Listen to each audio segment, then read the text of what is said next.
All right, at least at the release of this video, we are coming up on Thanksgiving here. So at least here in the US, the holiday season is upon us. And a thing that a lot of people struggle with is trying to enjoy the holiday season, but also not wanting to just get fat. You know what I mean?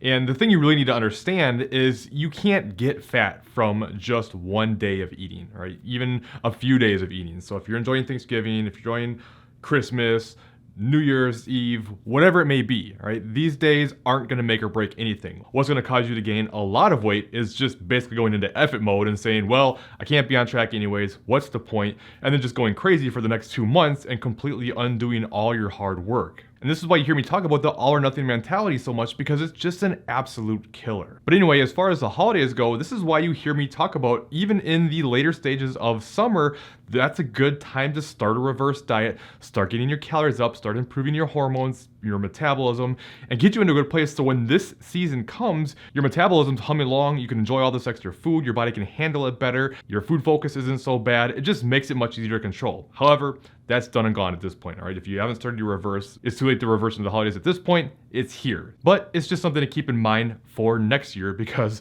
the holiday season is gonna come around every single year. That being said, I am gonna give you some strategies you can take on these holidays to enjoy more food while minimizing the amount of fat you gain. But before I do that, what I think is the most important thing you understand is there's no right or wrong answers here, right? You can do whatever you wanna do and it's not good, it's not bad. You just have to understand what it means, meaning there's gonna be positive and negative consequences to any choice you make. So say for instance, you say, you know what, I don't care, I wanna just eat as much as I possibly can, I wanna drink all the drinks, I wanna have endless calories and just do whatever I want, and I don't care if I gain some weight.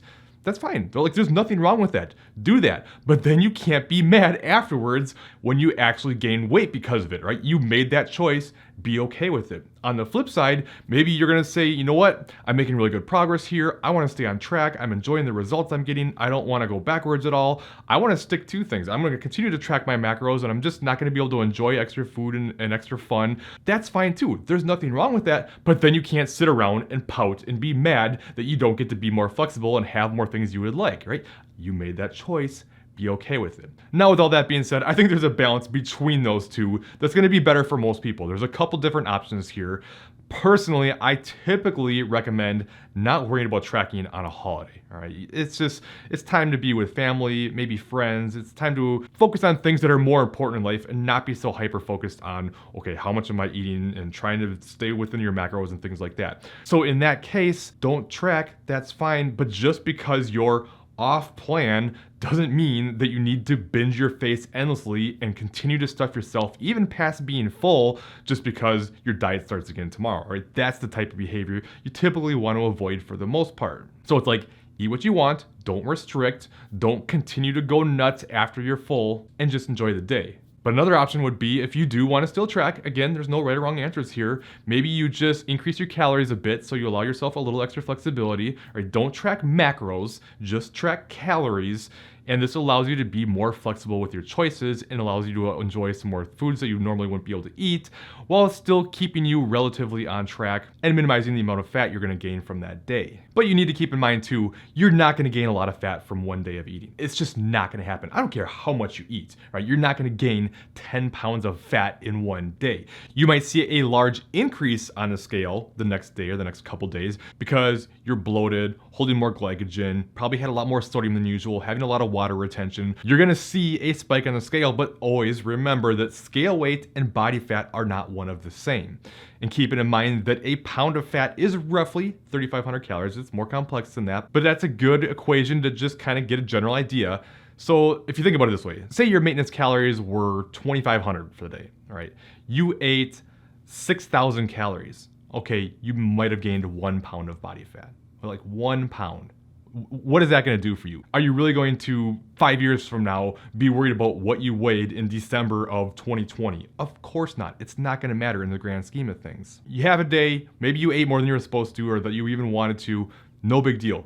Just get back on track. Don't feel guilty. You didn't do anything wrong. Don't beat yourself up because beating yourself up is going to cause way more damage than any amount of overeating can possibly do in one day. Anyway, as far as strategies you can take to help minimize the amount of fat you might gain during a holiday eating episode, there's a handful of strategies you can take.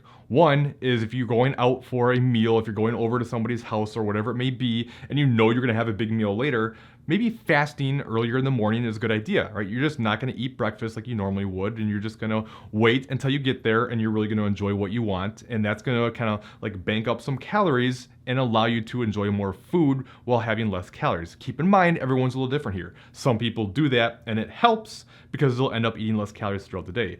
Other people do that and they're so ravenously hungry by the time they get there, it's gonna cause them to eat that much more. So knowing yourself and your tendencies and how you deal with hunger is very important here, but that's one strategy you can take. Which, speaking of banking calories, that's another strategy that you can take over a longer period of time. So let's just say, for instance, you know a week from now you're gonna have a huge eating day.